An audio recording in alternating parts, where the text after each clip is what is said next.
The only memory I have was Marie for 60 years. I always wondered where she went. She was left there nameless for months and then for decades. I didn't even know if he was alive. I just thought I'd never see him again. Two children believe their mother abandoned them. Foster care took them in 1965. They lost each other for 60 years. They carried the wound. A mother who didn't want them. Siblings who vanished. Then a detective found a body buried as Jane Doe since 1971. Everything they believed was a lie. Option A. Shock_reveal. 53 weeks. A woman was found murdered in a field off Route 108. Beaten. Left nameless. Before we begin, take a moment to drop a comment. What are you doing while you listen? Are you driving, working, cooking, or winding down? It helps to know. A quick note. Some details have been adjusted for storytelling and reflection. The message is what truly matters here. The motorbikes cut off mid-afternoon, and in the sudden quiet, the two boys saw what was wrong with the grass ahead. A middle-aged woman lay in the open field, sunburned and barely moving. The wooded Lover's Lane in Howard County, Maryland, was quiet most weekdays, a place teenagers used to ride motorbikes through the trees. But the two boys who crested the rise that summer afternoon in 1971 found something that did not belong there. She was nude from the waist down. Her skin was blistered red from the sun. She was half-conscious, still trying to drag herself forward across the dry grass. Her fingers clawed at the dirt, pulling her body inches at a time, toward nothing, just away from where she had been left. One of the boys dismounted and crouched low. She did not look up. She did not speak. Her breathing was shallow, labored. Under her fingernails was packed dirt. Keep that detail in mind. The boys ran for help. Emergency responders arrived within minutes. But the question they asked, her name would go unanswered for 53 years. "Ma'am, can you tell us your name?" She did not respond. Her eyes were open, but she was somewhere else, locked inside trauma, dehydration, exposure. They checked her pulse, assessed the obvious signs of assault, wrapped her in blankets. She had been out there for hours, maybe longer. The dirt under her fingernails told its own story, hours in the sun. Dragging herself nowhere, fighting to live when she could not even say who she was.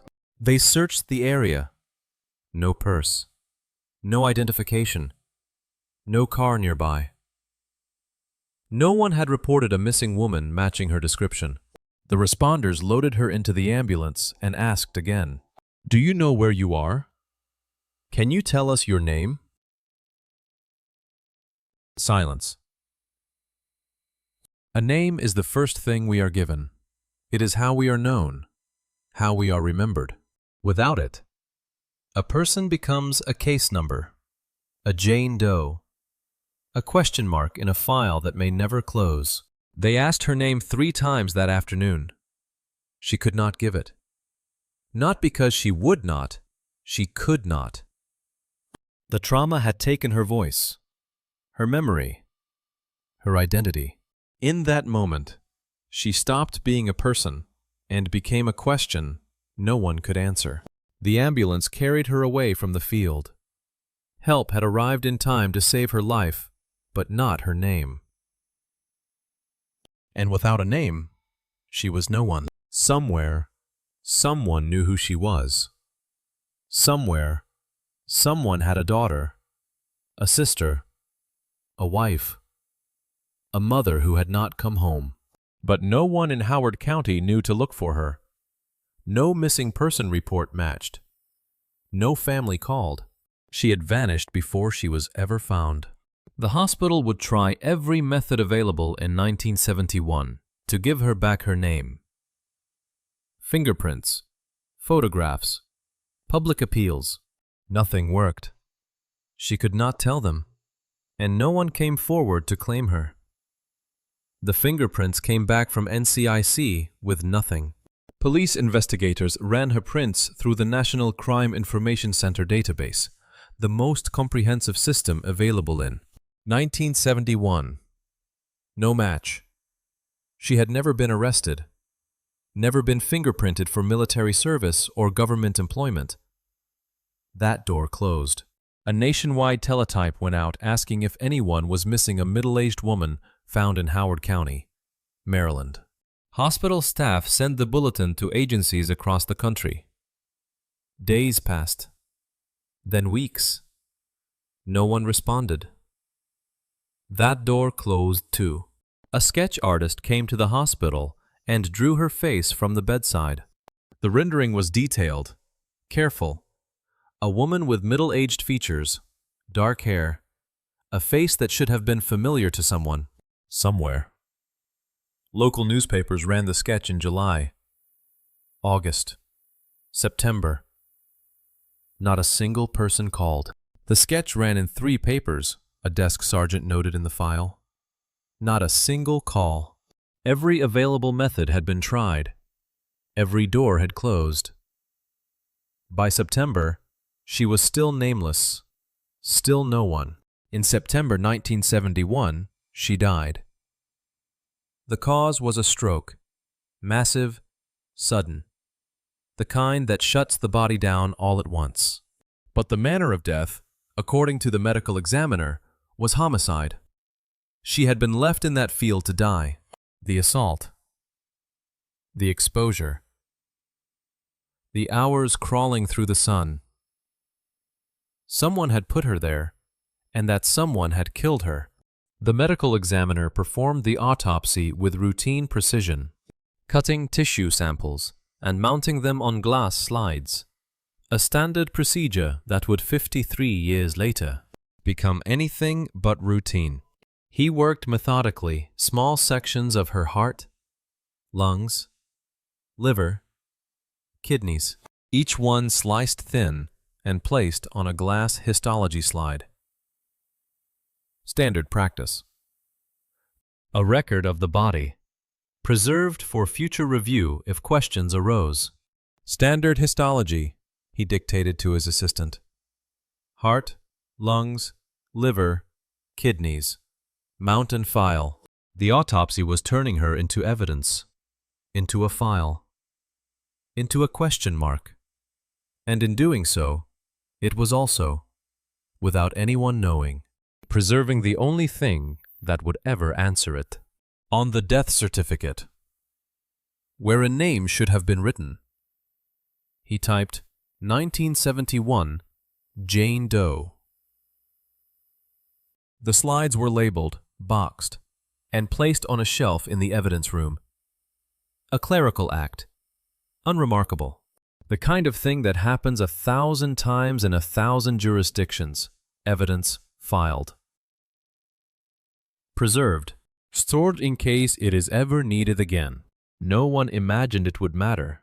The box sat on that shelf, untouched, unremarkable. As the months turned into years, 1971 became 1980, then 1990, then 2000. The investigators who worked the case retired. The officers who searched the field moved on. The desk sergeant who logged the unanswered teletype left the force. The medical examiner who cut those slides and wrote that death certificate passed away. The box outlived all of them. It would sit there, gathering dust, for 48 years, outliving everyone who filed it. Everyone who worked her case. Everyone who tried to name her. And all that time, the answer was inside it, waiting in the cells frozen on glass, waiting for the technology that could read them. But 2 decades before she died, 3 small children had been given away. 20 years before, a woman died nameless in a Maryland field. 3 children arrived at an orphanage in Ohio. Charles Leroy Sharkey was no older than 4 or 5 when he was placed at Parmadale, an institutional home for children in the Cleveland area. His sister, Marie Mildred Sharkey, came with him. a girl too small to remember the face of the woman who gave her away. Their younger sister, Judith Sharkey, was the youngest of the three. A toddler who would carry no memory at all of the mother who placed her children there and then disappeared. The intake worker recorded their names in the logbook. Charles, Marie, and Judith Sharkey, she noted. All under 5. No contact information for the parents. The rooms at Parmadale were cold, the floors hard. The adults paid to care and mostly indifferent. The children were too small to understand why they were there or where their parents had gone. Marie asked once, quietly, in the way small children do when they sense that asking again will hurt more than staying silent. "Where's Mama?" No one answered. Children that young cannot hold a face in memory, the shape of a parent, the sound of a voice, the way someone smelled or held them. All of it slips away when you are 4 years old and the person never comes back. Whatever their mother looked like was already fading, the way it would one day fade from every record, every file, every attempt to name her, because the story does not yet know this, but the listener does. These 3 children, Charles, Marie, and Judith, were the children of the nameless woman who would one day be found in a Maryland field and filed on a shelf. Jane Doe was a mother. She had not always been nameless. She had once held these children, fed them, put them to bed. At some point in the early 1950s, for reasons no one alive can now explain, she placed them in an orphanage and walked away. Whether she meant to come back, whether she believed she was giving them a better life, whether she had no choice, none of that was written down. The children were too young to remember, and by the time they were old enough to ask, she was gone. In 1971, she would die without a name. In the early 1950s, she was still alive somewhere, but to her children, she was already gone. They would grow up believing she had abandoned them. Charles would spend his entire adulthood certain that his mother had simply walked away and never looked back. He was wrong. He was wrong by exactly 1 shelf in a Maryland evidence room. A shelf that held a box of glass slides, unremarkable and untouched, waiting for technology that did not yet exist. A shelf he would not learn about for 70 years. One of these children would spend his whole life sure he had no family left to find. The truth was closer than he could have imagined. But first, he had to survive childhood. The foster home that took Charles and Marie was paid to care for them, and it showed in every way that mattered. The foster father was a man paid to care for children who beat them when they failed to meet his expectations. A cruelty that drove Chuck and Marie into the woods to survive on their own. When they did not do things right, when they spilled the dish or spoke when they were not supposed to, he used his fists. They were not allowed to eat at the table with the adults. They ate what was left after 4 grown people finished. "You'll do it right or you won't do it at all," he shouted. Marie whispered to Chuck after one of the beatings. "We could run." "We will," Chuck said. They did. They ran to the woods behind the foster home and lived there 2 small children who decided that sleeping outside in the cold was safer than staying inside. They slept in 2 galvanized trash cans laid on their sides lined with leaves, positioned 2 feet apart and facing each other so that in the dark they could see that the other one was still there. They foraged for food from farmers' fields, careful never to take more than they could eat, and boiled everything in a little silver pot. "You still there?" Chuck would ask in the dark. "Still here," Marie would answer. The mind is brutal in what it keeps and what it throws away. It leaves one door open and bricks up the rest. And you do not get to choose which door stays unlocked. Chuck ran away for good before he turned 17. He got his own apartment, did odd jobs, survived the way he had learned to survive as a child alone. Resourceful, asking for nothing. He did not remember his mother. He did not remember his father. He did not even remember his sister Judith. The mind had thrown them away. He went to Vietnam and let most of that fall out of his head too. The war, the jungle, the things he saw. Most of it slipped through his fingers the way childhood had. The way trauma does when the only way to survive it is to forget it. But Marie he could not forget. She was the only family he carried out of childhood. The only face he could still see when he closed his eyes. The only memory the mind refused to brick up. He did not know where she was now, whether she was alive, whether she remembered him. But she stayed.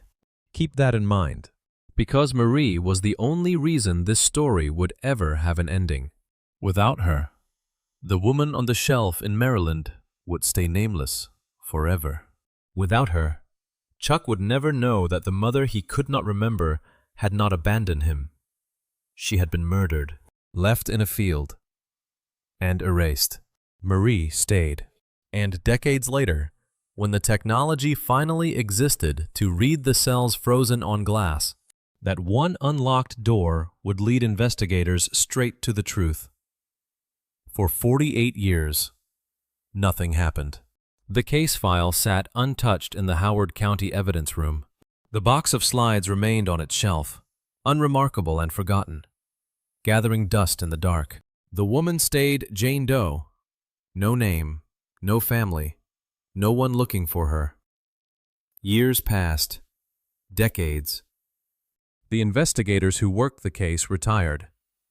The officers who searched that field in 1971 moved on, aged out, passed away. The medical examiner who cut those tissue samples and mounted them on glass died without ever knowing they would matter. The slides outlived them all. Elsewhere. In the late 1990s, Marie's daughters scoured online yellow pages and wrote letters to every Charles Leroy Sharkey they could find. Hope one would be the uncle their mother had lost 60 years before. They found 3. They wrote 3 letters. They waited. All 3 came back disappointing. Wrong Charles, wrong family, wrong life. The 2 threads of this broken family, Chuck in Ohio, Marie in Illinois, lay a few hundred miles and a lifetime apart, never crossing. Chuck did not know Marie was looking for him. Marie did not know that her mother, the woman who had given them away, was lying nameless in a Maryland evidence room. Neither of them knew about the slides. The answer was always there, one shelf in Maryland. A few hundred miles from where Chuck lived. A few hundred miles from where Marie raised her daughters. But for 48 years, no one knew to look. By 2019, time was pressing. Chuck was 75 years old. Marie was 73. Their sister Judith had been dead since 2021. Alone. Her ashes unclaimed by anyone who knew her name. The woman on the shelf had been nameless for 48 years longer than her children were young. Longer than most people live. Longer than anyone who filed her was still alive. If the case was going to be solved, it had to be now. And then, in 2019, someone opened the file. Cold cases have a shelf life. The older they get, the harder they become to solve. Witnesses die. Evidence degrades. Leads that were thin in 1971 are non-existent in 2019. Most detectives look at a case that old and move on to something with better odds. But not all of them. In 2019, a detective named Wade Zufall opened his caseload and found the oldest thing in it staring back. A 1971 Jane Doe. A woman with no name, no leads, and almost no chance of ever being identified. Almost. He looked at the file. He looked at the date. He looked at the death certificate with its blank line where a name should have been. He thought about the woman who had died nameless. The children she might have left behind. The decades that had passed without anyone knowing who she was. and he decided to keep her anyway. Detective Wade Zufall, a technical corporal with Howard County Police Department's Cold Case Unit, opened his caseload in 2019 and found the oldest file staring back at me. A 1971 Jane Doe with almost no chance of ever being solved. He rated cases on a scale from 1 to 5. 5 meant solvable witnesses alive, physical evidence intact, and identification waiting to be made. 1 meant impossible. This case was a 1. Zufall ran through the solvability assessment the way he had done 100 times before. No witnesses. The 2 boys who found her in that field were long gone, untraceable. No fingerprints on file. NCIC had come back negative in 1971, and nothing had changed since. No leads, no suspect. No missing person report that matched. The woman had been dead for 48 years. Half a century. No witnesses, no prints, no leads. 48 years cold, he noted in the file. On a scale from 1 to 5, this was the definition of a 1, the lowest possible rating, the kind of case most detectives would close. File away. Accept as unsolvable. But Zufall kept her file open on his desk, because somewhere, someone might still be waiting for this woman to come home. A daughter who thought her mother had abandoned her. A son who did not remember her face. A family that had spent decades not knowing she was dead, let alone nameless. And if there was even the smallest chance of giving her back her name, he would take it. A 5 is a case you can solve. A 1 is a case you should let go. But letting go means accepting that she will stay nameless forever. And Zufall was not ready to accept that. Let's see what we still have, he said to himself. He pulled up the evidence inventory for the 1971 Jane Doe case and started scrolling through what had been kept. Most of it was paperwork, reports, sketches, teletype records. The kind of documentation that fills a file but does not solve a case. Photographs from the scene. The death certificate with its blank line where a name should have been. An autopsy report typed on a manual typewriter, faded and brittle. Then he found something he did not expect. A box of histology slides from the autopsy, still logged in storage after 48 years. Zufall stopped scrolling. Histology slides. Tissue samples mounted on glass. Cut thin enough to see cells under a microscope. Standard procedure in a 1971 autopsy. Heart. Lungs. Liver. Kidneys. Each one preserved for future review if questions arose. The slides had been sitting on a shelf since September 1971. A woman was found in a field. It was obvious there was a sexual assault and that she had been beaten. She's barely alive. She was Unremarkable. Forgotten. Filed away by a medical examiner who had no idea they would matter. But in 2019, DNA technology had advanced far enough to extract genetic material from tissue samples decades old. If those slides still existed. If the tissue was still intact. If the cells had not degraded beyond use, there was a chance. A small one, but a chance. The question was, could they still be used? The evidence storage log said the slides were there, but Zufall needed to see them with his own eyes.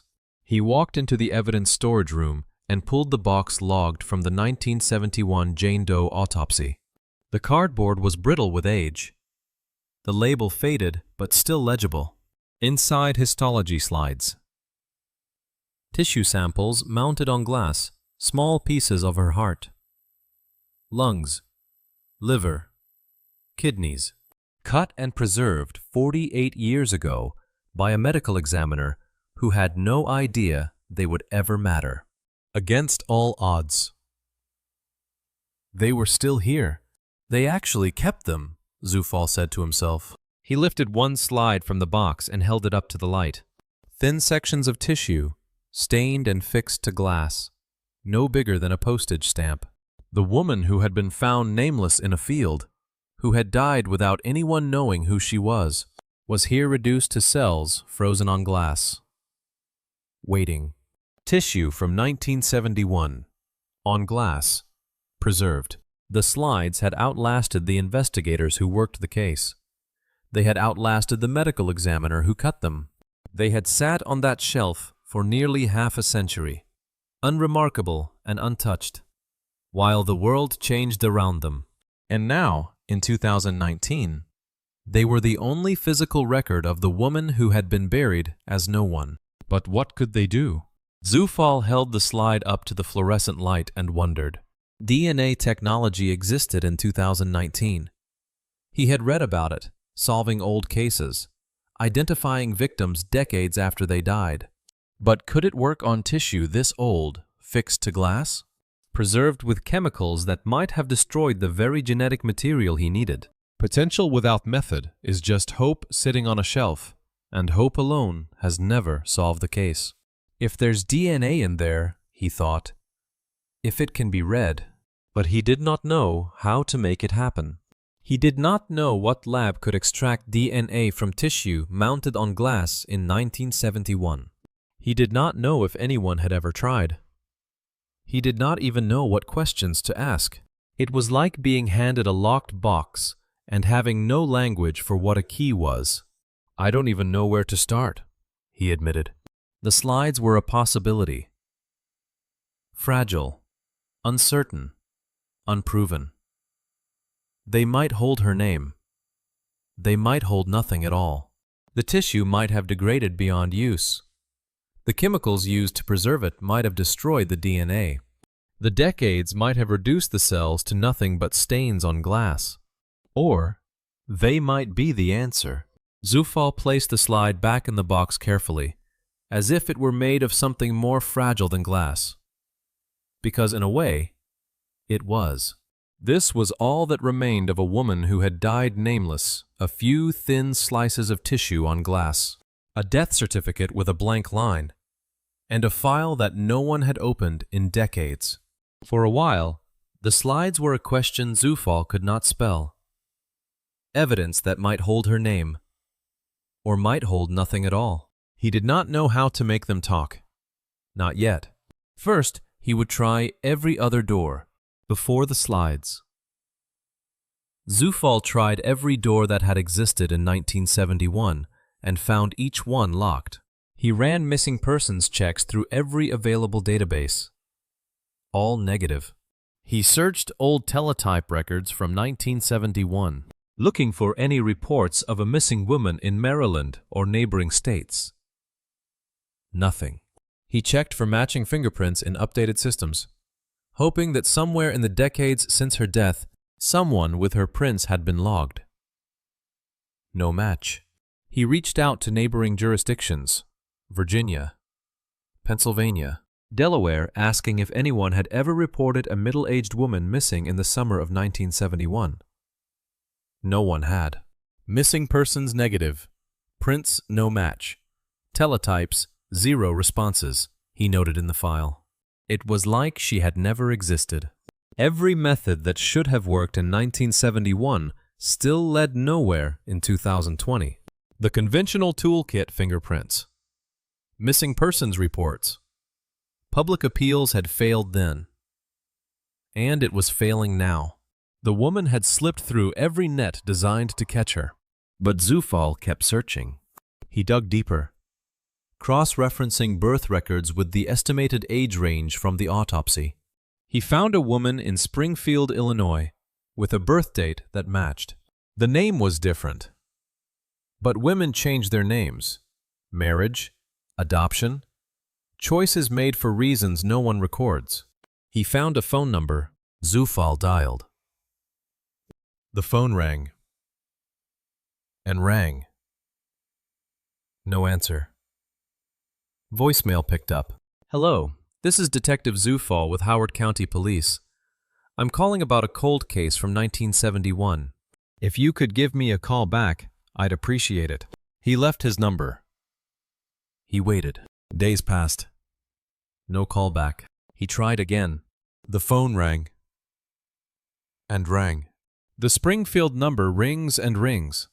A woman who will not answer a stranger's call about a mother she does not yet know is dead, about a brother she believes is lost forever. She is right there. One returned call from the truth, and neither of them knows it. Zufal left another message. He waited again. Nothing. She's not picking up, he thought. Probably not the right person anyway. He moved on. The right door was right there, invisible, closed. One ring away from opening. But cold case detectives get dozens of dead ends for every lead that pans out. A woman in Springfield who does not answer her phone is just another name on a list of people who are not the person he is looking for. He cannot know that she is exactly the person he needs. So he keeps looking. Every road that existed in 1971 was a wall. Databases that did not capture her. Records that never listed her. Phone calls that went unanswered. The tools of 1971. Fingerprints. Sketches. Teletypes. Public appeals had all been tried, and all had failed. If Zufal was going to identify this woman, he would need a road that had not been invented yet, a method that did not exist when she died, a technology that could reach back across 50 years and pull a name from cells frozen on glass. But first, one more door would slam shut. Zufal turned to the one system that should have kept a record of abandoned children, the orphanages. He traced potential family connections back decades, following thin threads through old records and county files. One name kept appearing. Parmadale, an orphanage in the Cleveland area that had operated through the 1950s and 60s. If the woman in the field had given up children to foster care or adoption, there might be a record, a surname, a birth certificate. Something, he called. An archivist at the Parmadale orphanage delivered the news over the phone. A fire had destroyed all the old adoption records, erasing the last paper trail to the family's past. "I'm sorry, detective," the archivist said. "There was a fire. The old records room, everything from before the 1980s. It's all gone." "All of it?" Zufal asked. "All of it. I'm sorry." The line went quiet. Zufal thanked her and hung up.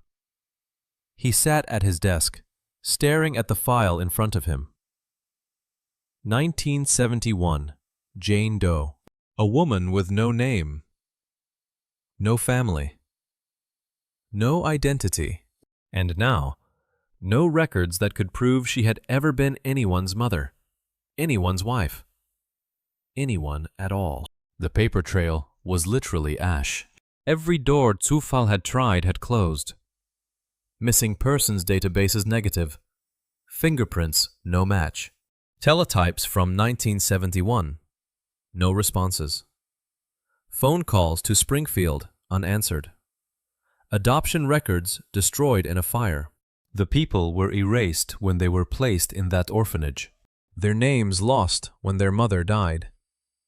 Nameless. And now even the proof they existed was ash. What was left? Zufal pulled up the evidence log one more time. Autopsy report. Death certificate. Scene photographs. Teletype records. And at the bottom of the list, histology slides. 1971. Stored in evidence. The slides. For weeks. Zufal had been avoiding them not because he did not want to use them, but because he did not know how. DNA technology existed. He had read about it solving old cases, the Golden State Killer. Cold cases cracked decades after the crimes. But those cases had DNA from blood, from saliva, from hair roots. He had tissue mounted on glass in 1971, fixed with chemicals, stored on a shelf for nearly 50 years. Would it even work? He did not know. And until he tried every other option, every conventional method, every door that had existed when the woman died, he could not bring himself to stake everything on a maybe. But now, every other option was gone.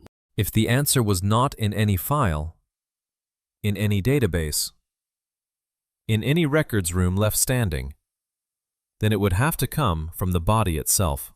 The slides on the shelf were no longer a question Zufall could avoid. They were the only thing left. The slides, he thought. They're all I have left.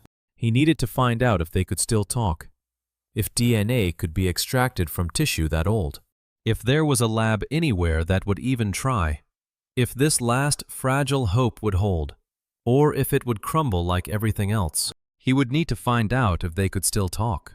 Zufall started reading everything he could find about DNA solving cold cases, the Golden State Killer, unidentified remains given names, families reunited after decades.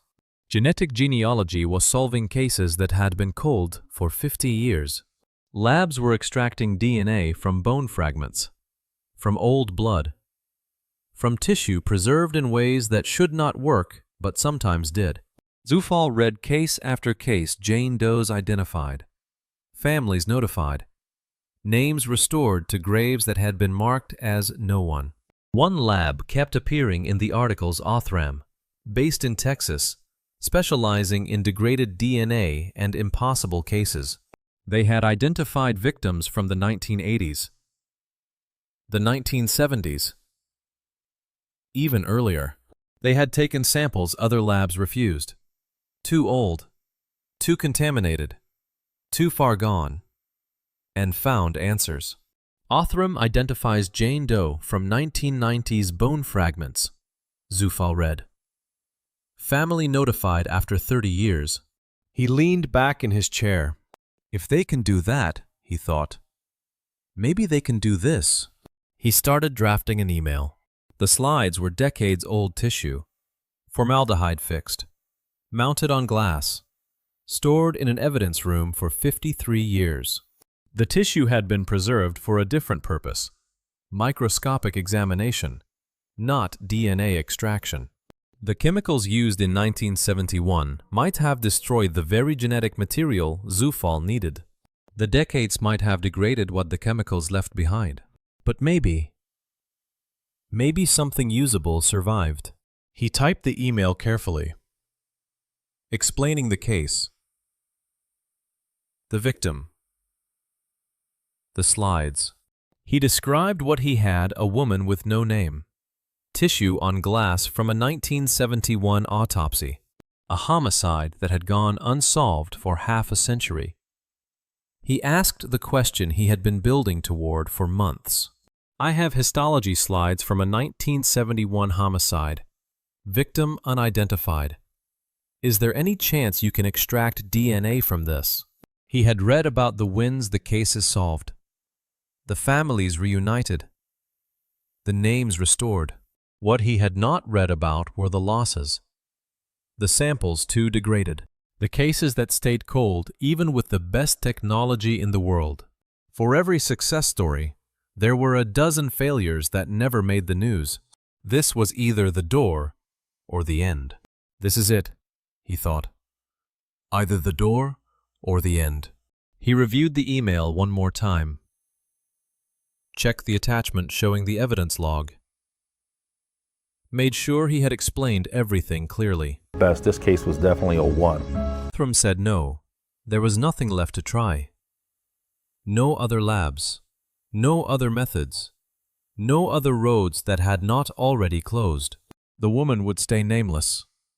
The file would go back on the shelf. And Zufall would have to accept that some cases, no matter how hard you work them, no matter how much you care, stay unsolved. He hit send. The email disappeared from his screen. He sat at his desk, staring at the inbox, knowing that the response when it came would either open the case or close it forever. Not even a full day later, his phone rang. Zufall picked up. Detective Zufall. It was Othram. And they were willing to try. Othram said yes. In Texas, at Othram's forensic DNA laboratory. Mike Vogel, Othram's case manager, received Zufall's email about the 1971 Jane Doe slides and called back within a day, the first person in 5 years to say the case might be solvable. Detective Zufall, this is Mike Vogel from Othram. We got your email about the 1971 case. Zufall sat up straighter in his chair. Can you work with slides that old? He asked. Let me connect you with our... And so our first step is to take the slides, scrape, if you will, or remove a small amount of tissue. Chief of Staff, Vogel said. A moment later, another voice came on the line.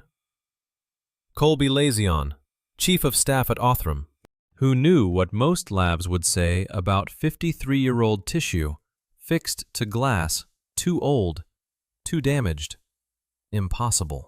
But Othram had built a protocol for exactly this brutal material. Lazion explained the challenge.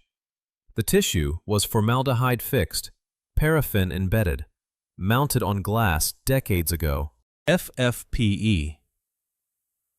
Samples formalin fixed, paraffin embedded are the hardest DNA extraction there is. The formaldehyde cross-links the DNA strands, tangling them into knots. The paraffin seals the cells like wax over a candle. The decades degrade whatever survives the chemicals. Most labs would look at a slide like that and say no, too old, too fixed, impossible. Yeah, and that wasn't a third cousin, that was actually his mother. Lazion said. It's difficult, but we have a protocol. So you'll take the case? Zufall asked. We'll take it. The words landed like a door unlocking. For months, Zufall had been chasing dead ends, databases with no matches, phone calls that went unanswered, adoption records destroyed in a fire. Every conventional method had closed. And now, finally, someone was saying yes. But what Othram meant by yes was not a guarantee. It was a willingness to try. They had done this before extracted DNA from tissue fixed to glass, but every sample is different. Some yield readable DNA.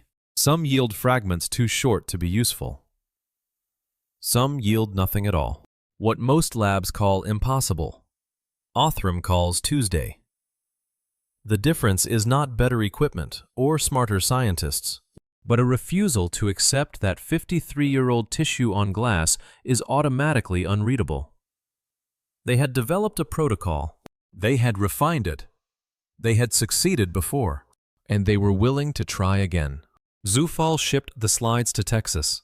Small glass rectangles in a padded evidence envelope, each one holding a thin slice of tissue cut in 1971 by a medical examiner who never imagined it would matter.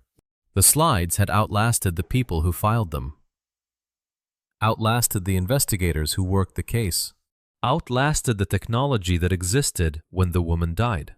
Now they were headed to a lab that specialized in making the impossible routine. It was a massive win for Zufall. Othram accepted the case, believed the slides could work, but accepting the case was only the beginning. The slides still had to yield DNA. The DNA still had to be readable. The profile still had to match someone, somewhere, in a database full of strangers. First, they had to get DNA off glass, and it started with scraping. A sliver of tissue from a slide 53 years old.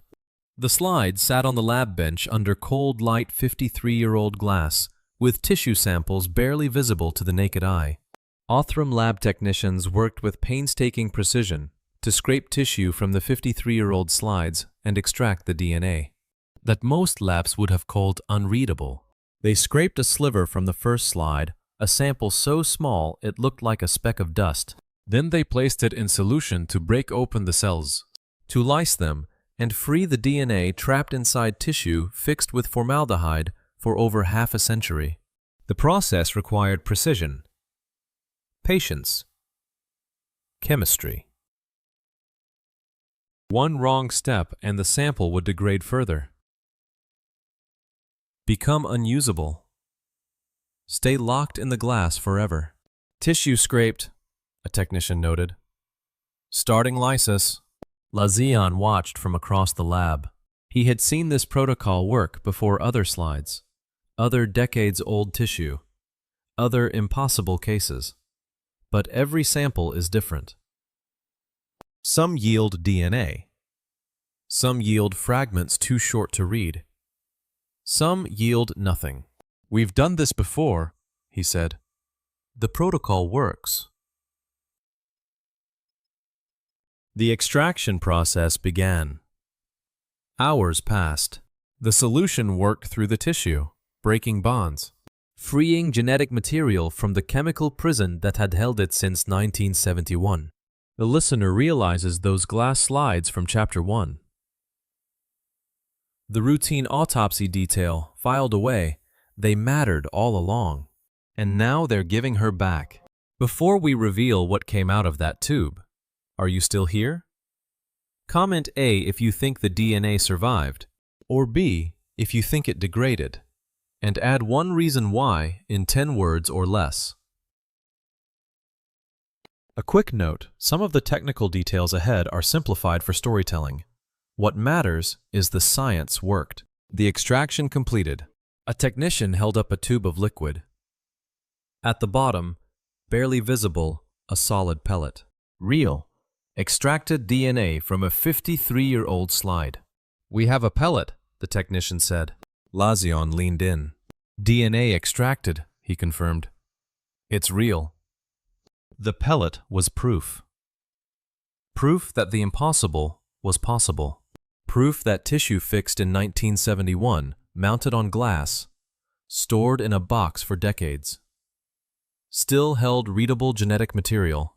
For the first time since 1971, something of her that could be read was in the light instead of in a box. Vogel called Zufall.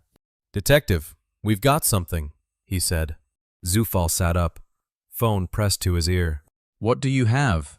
"We extracted DNA from the slides," Vogel said. "We have a pellet. It's real." The words landed like a door unlocking. Months of dead ends, all of it had led here. To a tube in a Texas lab with a pellet at the bottom. But a pellet was not a person. DNA in a tube was not an identity. Now they had to turn it into a profile, hundreds of thousands of genetic markers that could point to a name, a family, a life that had been erased. The next step was sequencing. The sequencing took months, weeding the DNA pellet marker by marker, building a profile one genetic data point at a time. DNA sequencing is the process of reading hundreds of thousands of genetic markers that make up a unique human profile. Every person's DNA is different.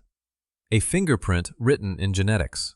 Over the next couple of months, Othram sequenced the extracted DNA, building the 1971 Jane Doe's profile marker by marker. "Sequencing in progress," a technician noted. "Markers resolving." Lazion watched the data accumulate on the screens. "We're building her genetic fingerprint," he said. The work was slow, precise, methodical. Each marker had to be read, verified, recorded. The DNA had survived 53 years on glass, but it was still degraded, still damaged by the formaldehyde and paraffin that had preserved it.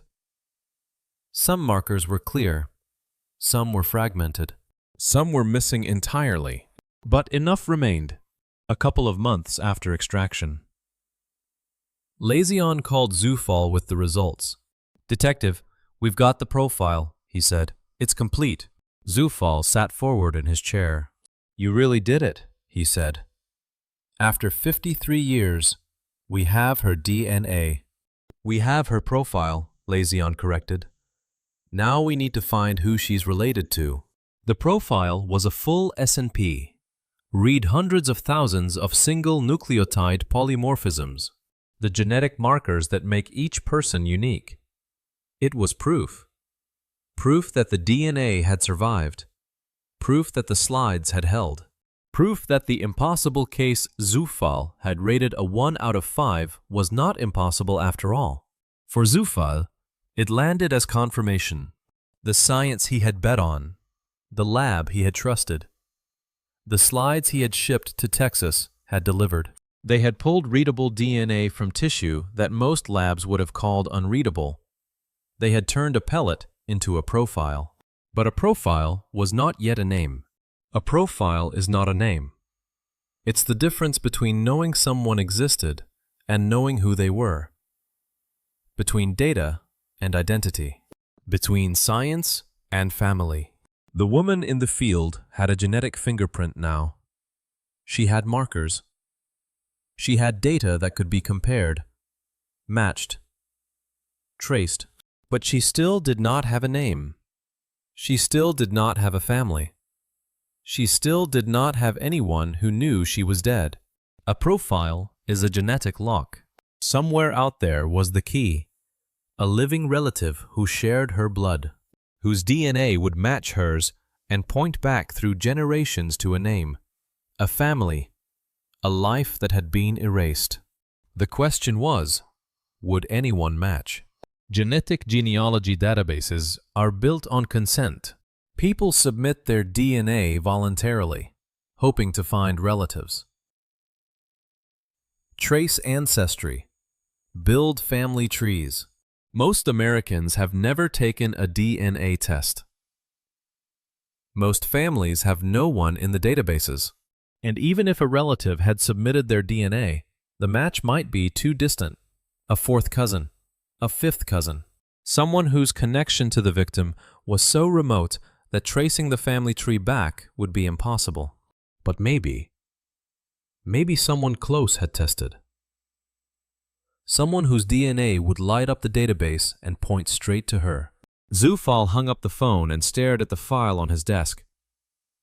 After all these years, they finally had something real. A profile. A chance. The search had just begun. The profile went live in early 2025, uploaded to Family Tree DNA, the largest consented law enforcement database. The genetic fingerprint of a woman who had been nameless for 54 years was now searchable.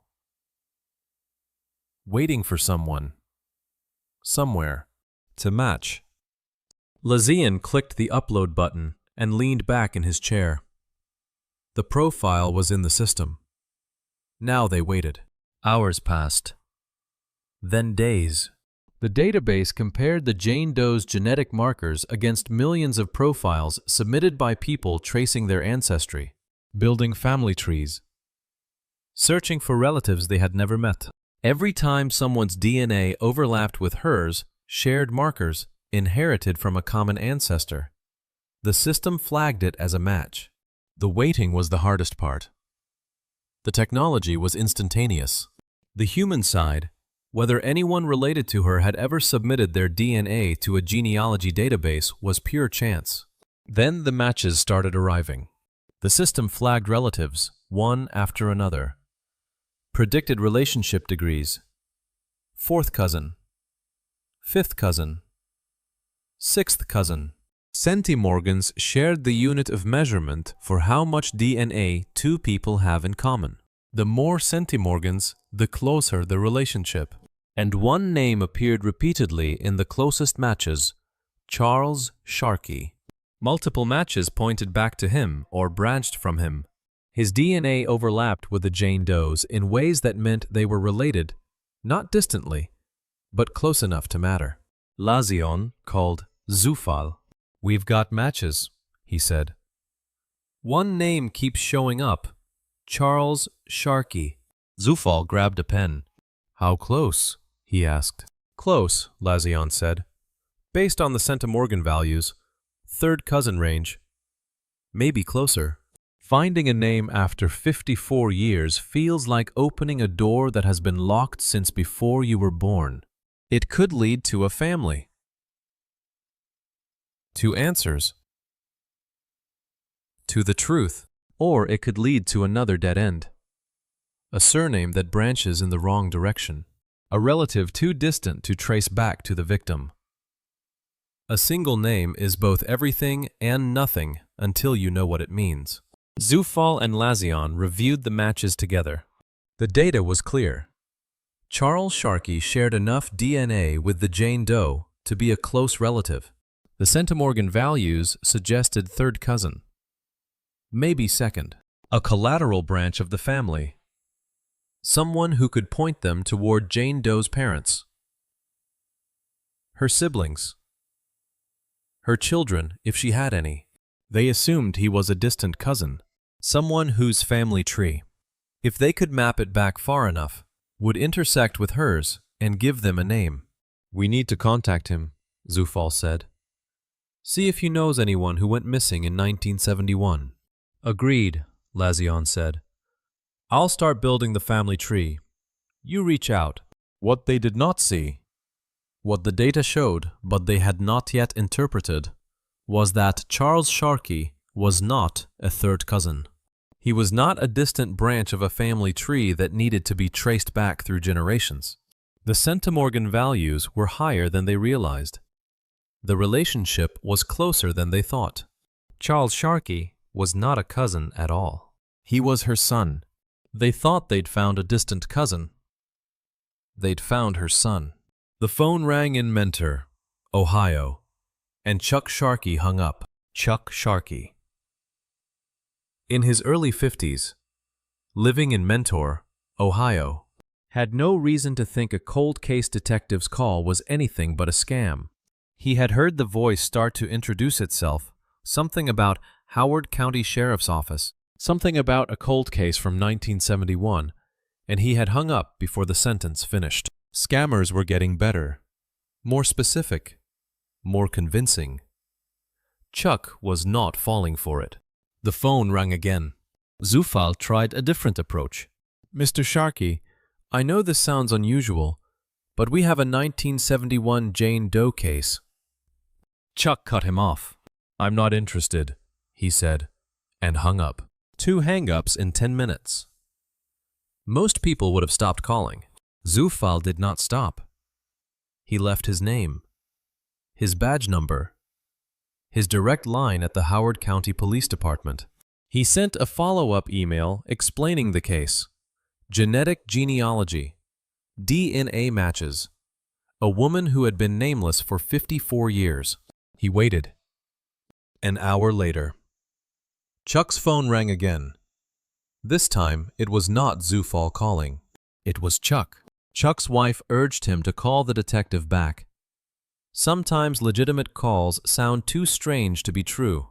She had listened to him recount the 2 calls, heard the frustration in his voice, and said what he had not let himself think. What if it was real? Chuck dialed the number Zufall had left. "This is Chuck Sharkey," he said when Zufall picked up. "I hung up on you. Twice." "I understand, Mr. Sharkey," Zufall said. "Let me explain what we're working on." Chuck put the call on speaker so his wife could hear. Zufall explained the case a woman found in a field in Howard County, Maryland in 1971. No identification, no name. She had died without anyone knowing who she was. 54 years later, they had extracted DNA from tissue samples preserved from her autopsy. They had built a profile, and that profile had matched Chuck. "We think you might be a distant cousin," Zufall said. "Third cousin. Maybe closer. We're hoping you can help us figure out who she was." Chuck was quiet for a moment. "What do you need from me?" he asked. "A cheek swab," Zufall said. "We'll send you a kit. You swab the inside of your cheek, mail it back, and we compare your DNA to hers. If we can confirm the relationship, it'll help us build her family tree and hopefully give her a name." Chuck looked at his wife. She nodded. "All right," Chuck said. "Send the kit." Zufall thanked him, gave him the details, and hung up. The kit would arrive in a few days. Chuck would swab his cheek, seal the sample in a tube, and mail it back to Texas. A simple cotton swab. A few cells scraped from the inside of his mouth. He thought it would help solve a cold case about a distant cousin. It was about to rewrite who he was. The swab came back to Texas, and Colby Lazion ran the comparison. Chuck's DNA arrived at Othram in a small tube. Cells scraped from the inside of his cheek. Lazion extracted the genetic markers and compared them to the Jane Doe's profile, the woman from the 1971 field. The woman who had been nameless for 53 years. The system calculated the shared centimorgans, the measure of how much DNA two people have in common. The higher the number, the closer the relationship. The number came back too high. Far too high for a third cousin. Too high for a second cousin. Too high for anything except immediate family. Lazion rechecked the data. The relationship prediction algorithm narrowed the possibilities. Sibling. Parent-child. The centimorgan values pointed to one conclusion. Parent-child. He picked up the phone and called Zufall. "Wade," he said. "It's not a cousin match." Zufall sat forward. "What is it?" he asked. "It's parent-child," Lazion said. There was a pause. "His mother?" Zufall asked. "Jane Doe is his mother." Lazion confirmed. The words hung in the air. For 53 years, she had been no one. Now she was someone's mother. Zufall pulled up the missing persons records, cross-referencing the name Chuck Sharkey with missing women from the 1950s and 60s. The system flagged a report. Sarah Belle Sharkey, born 1952, reported missing by her husband in 1971. She had left behind 3 children, Charles, Marie, and Judith, placed in foster care. Presumed to have abandoned them. But she had not abandoned them. She had been murdered. "Her name is Sarah Belle Sharkey," Zufall said. Lazion exhaled. "After 53 years, he said, she has a name. Sarah Belle Sharkey, born 1952, died 1971, found in a field in Howard County, Maryland, with no identification, no family, no name. Buried as Jane Doe, forgotten by everyone except the detectives who could not let her go. And now, finally, she had her name back. But the revelation was not just hers. It belonged to Chuck Sharkey, too. The man who had agreed to swab his cheek, thinking he was helping identify a distant cousin. The man who had spent his entire life believing his mother had abandoned him as an infant, left him in foster care, and never looked back. He had been wrong about all of it. Sarah Belle Sharkey had not left. She had been taken. She had been murdered and left in a field to die nameless. And for 53 years, no one had known who she was. Until now. Zufall sat at his desk, staring at the screen. Sarah Belle Sharkey, mother of Charles, Marie, and Judith. Murdered in 1971. Identified in 2025 through DNA extracted from tissue on glass. And Chuck Sharkey, who believed his mother had abandoned him, had just learned she never left. She was murdered. And the sister he thought was lost to foster care was out there, alive, waiting to learn the same truth. Now Wade Zufall had to make the hardest call of his career. Wade Zufall had delivered death notifications before, but never one 53 years late. He dialed the Chesterfield, Virginia number on November 5, 2024. 3 rings. A man's voice, guarded. Mr. Charles Sharkey. Yeah, who's this? Wade Zufall, Howard County cold case. I spoke with you a few weeks ago about your mother. Silence. Then, the woman who left us. Sir, I need to tell you something. Zufall kept his voice steady. Your mother didn't leave you. On November 24, 1971, someone murdered her and dumped her body in a field off Route 108. She's been unidentified for 53 years. We just confirmed it through DNA. The line went quiet for so long, Zufall thought Chuck had hung up again. Then he heard breathing, shallow, uneven. Murdered, Chuck repeated. The word came out flat, like he was testing its weight. Yes, sir, I'm very sorry. Another silence. My whole life I thought she abandoned us, that she just walked away. She didn't abandon you, Mr. Sharkey. She was taken from you. Chuck's voice cracked. I have 2 sisters, Marie and Judith. They were put in foster care when Mom disappeared. We all were. Do they know? Not yet. Can you give me their contact information? Judith died 3 years ago. Cancer. But Marie's still alive. Lives in Ohio somewhere. Springfield, I think. I don't have her number. We haven't talked in decades.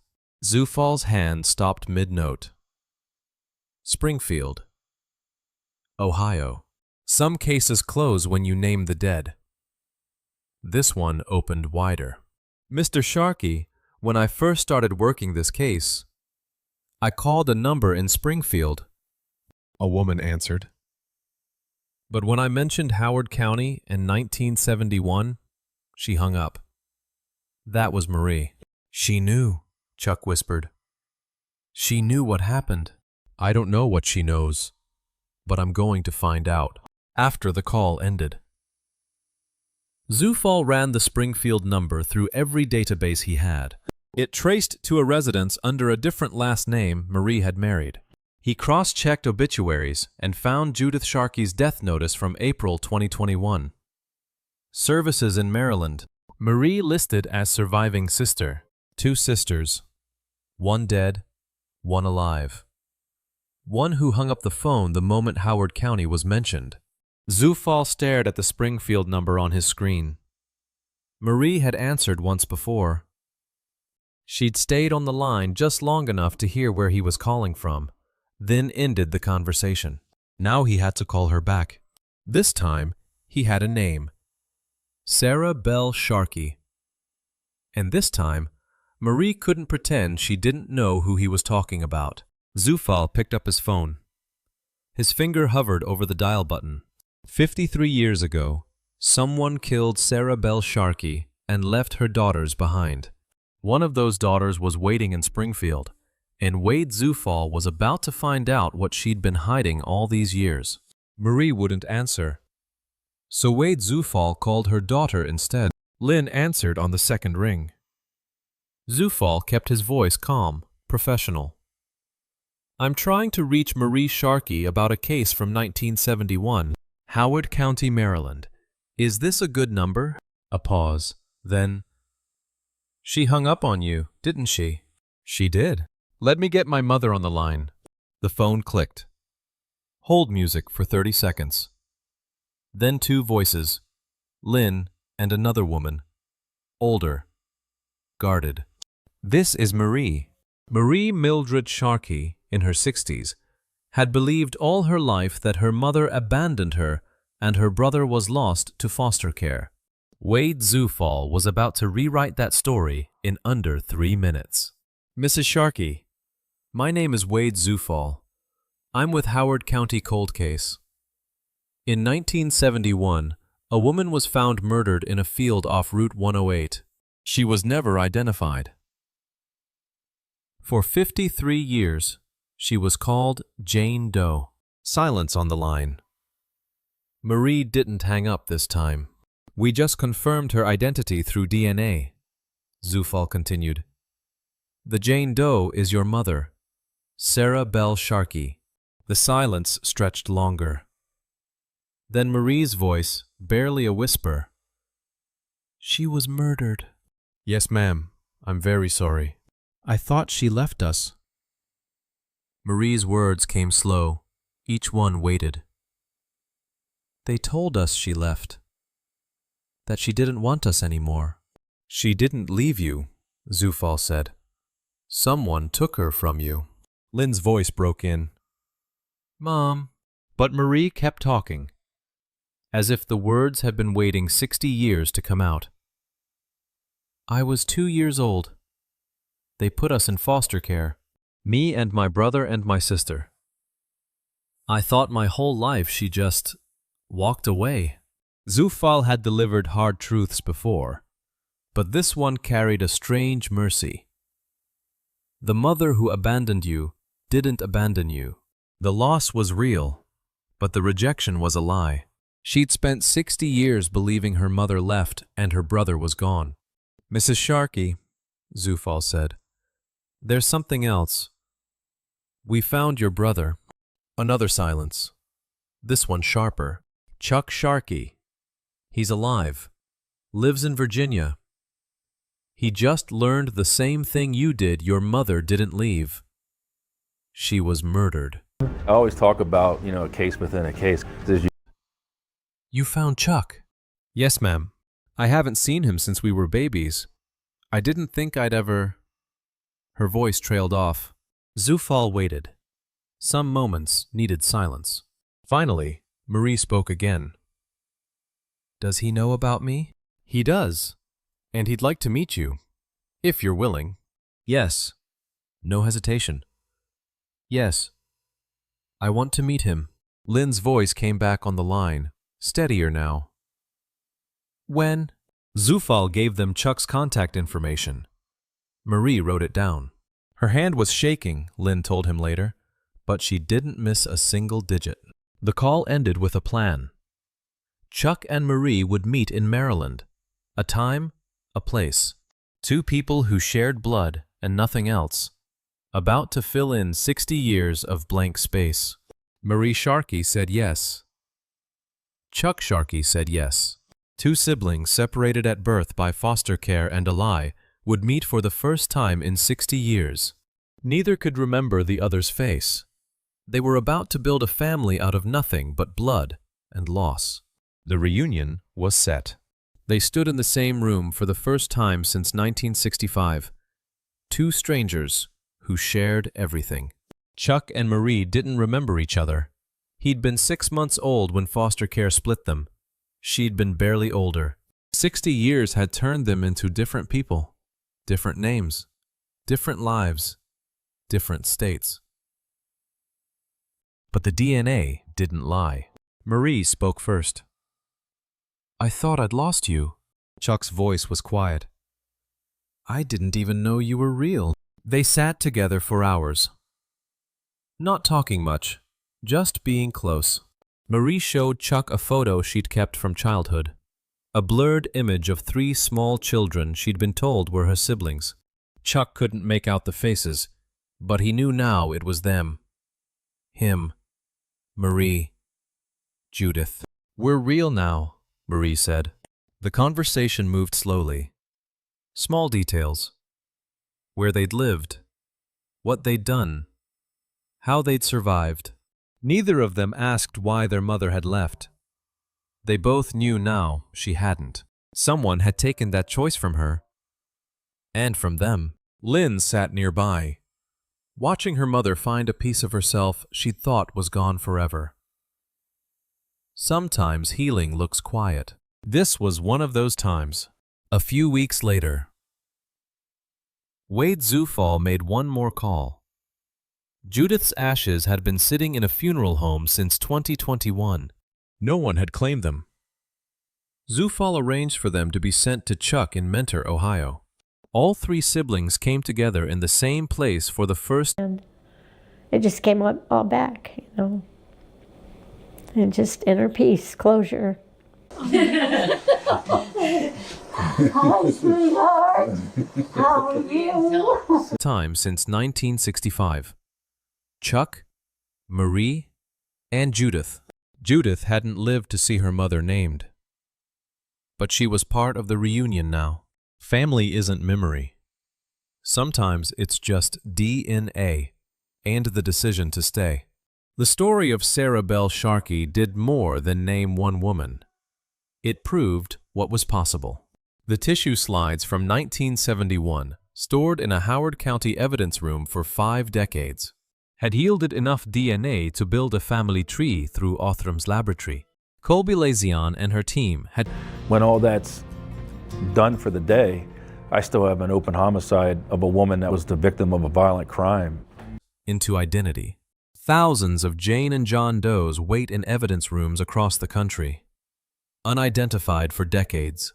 No names, no families, no one looking for them anymore. The technology that gave Sarah Belle Sharkey her name back could do the same for them. Zufall knew that. So did Lazian. So did every investigator who'd watched a cold case warm up because of genetic genealogy. This wasn't just about one woman in a field in Howard County. It was about all of them. The forgotten, the nameless, the ones the system filed away and stopped thinking about. Sarah Belle Sharkey became proof it could be done. But naming the dead isn't the same as delivering justice.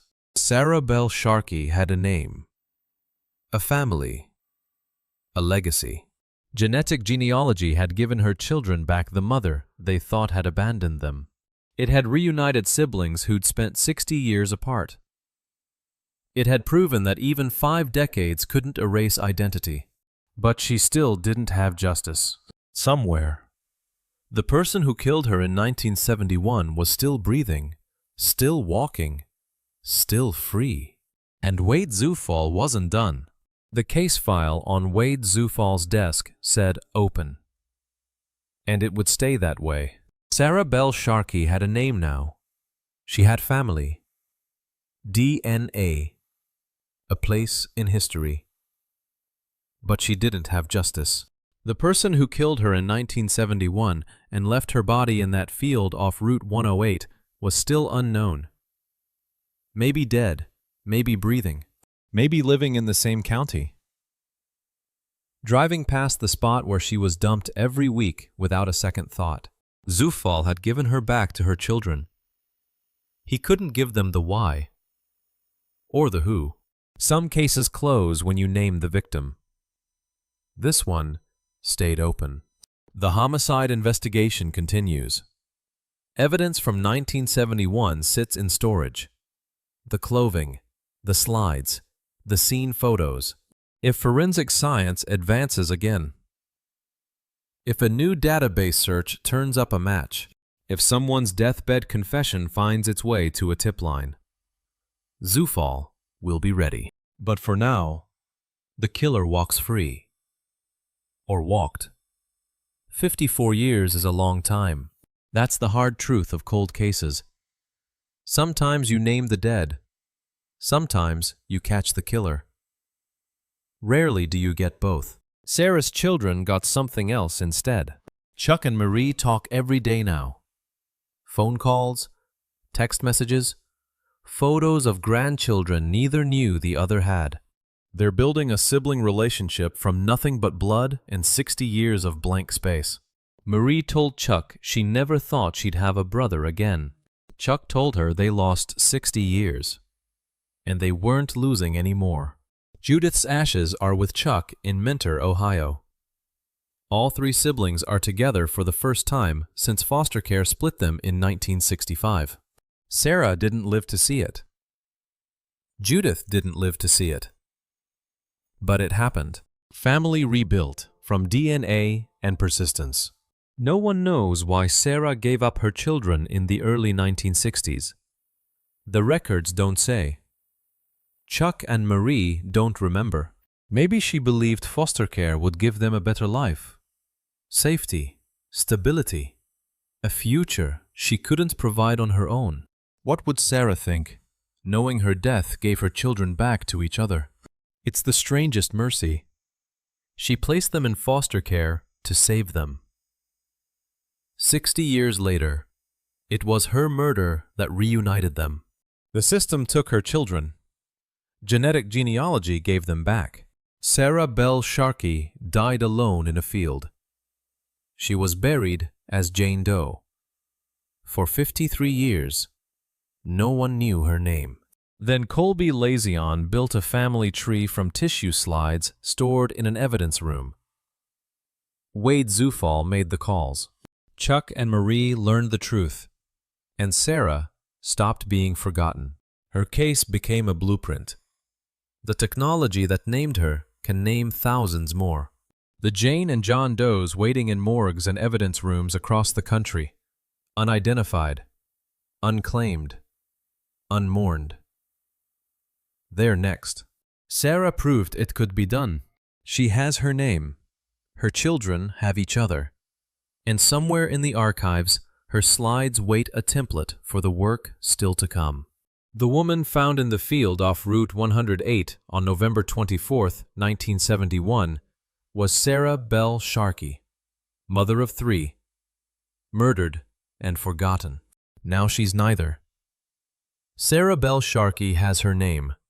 Her children have each other. And somewhere, the case file still sits open. This case reminds us that behind every Jane Doe, every unidentified victim, there's a family waiting for answers. For 53 years, Sarah was forgotten. Her children believed she abandoned them. The truth was so much darker, and in a strange way, so much more merciful. She didn't leave them. Someone took her from them. What stayed with me most is this: justice isn't always catching the killer. Sometimes justice is giving back a name, giving back the truth, reuniting a family that was torn apart by violence and lies. Chuck and Marie lost 60 years with each other. They can't get those years back, but they have now. They have each other, and they know their mother didn't abandon them. If this story moved you, please take a moment to like and subscribe. Leave a comment and let me know.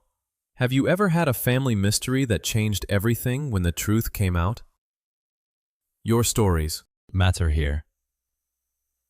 And if you know someone who needs to hear this, someone searching for answers about their own family, please share it with them. Thank you for listening to Sarah's story. This case is based on a real investigation, with some scenes dramatized for storytelling purposes. My deepest respect goes to Sarah Belle Sharkey's family, and to every family still waiting for their loved one to come home with a name.